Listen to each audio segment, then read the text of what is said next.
Hello everybody, I am Amanda and I am one of Mrs. Hill's History Helpers. Today we will be reading Chapter 48 of your history textbook, From Selma to Montgomery. The tension in Selma was awful. Marchers, and even reporters covering the marches, were being roughed up and beaten. Where could they go for protection? Not to the police. The police and state troopers were doing most of the beating. When 82-year-old Cager Lee marched, a state trooper went for him and whipped him until he was bloody. Jimmy Lee Jackson, Cager's grandson, carried his grandfather into a cafe, but the troopers weren't finished. They stormed right into the cafe. One trooper hit Jimmy's mother, and another shot Jimmy Lee Jackson in the stomach. He died 7 days later. That murder was too much for the civil rights workers to bear. They felt responsible. There was no stopping them now. The murder was also too much for some of Selma's white citizens. 70 of them marched in sympathy to the courthouse.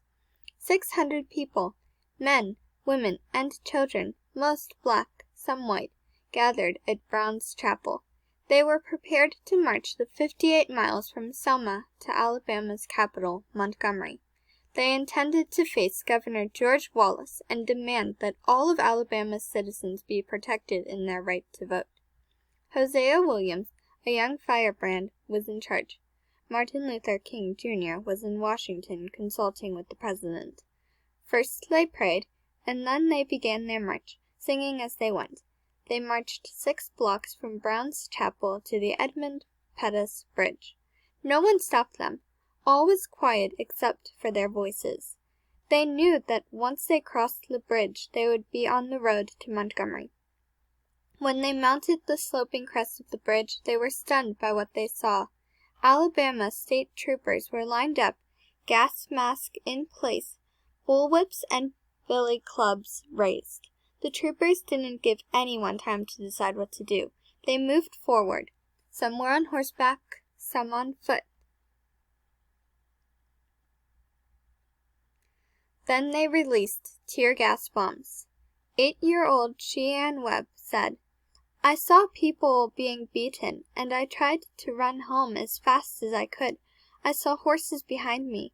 Hosea Williams picked me up, and I told him to put me down. He wasn't running fast enough." But something new had come to this out-of-the-way southern town. That something was television coverage. Camera crews were filming the action.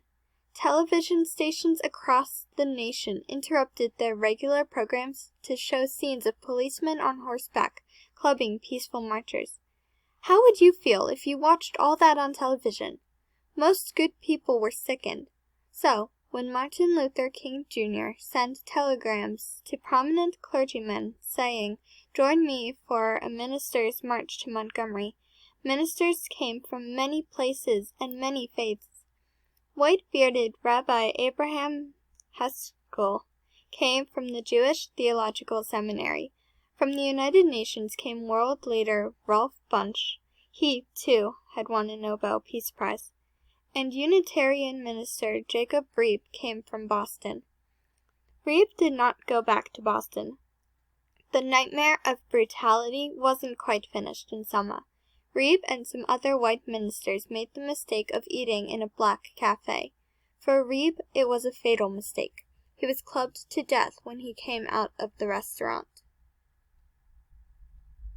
President Johnson was shocked and said, "What happened in Selma was an American tragedy.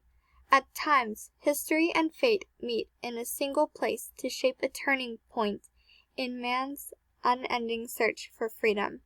So it was at Lexington and Concord. So it was a century ago at Appomattox. So it was last week in Selma, Alabama." The president announced that he was sending a voting rights bill to Congress. Then he spoke to the 70 million people who listened on television. "It's not just Negroes," he said. "It's really all of us who must overcome the crippling legacy of bigotry and injustice. And," he finished with these words from the Civil Rights theme song, "we shall overcome."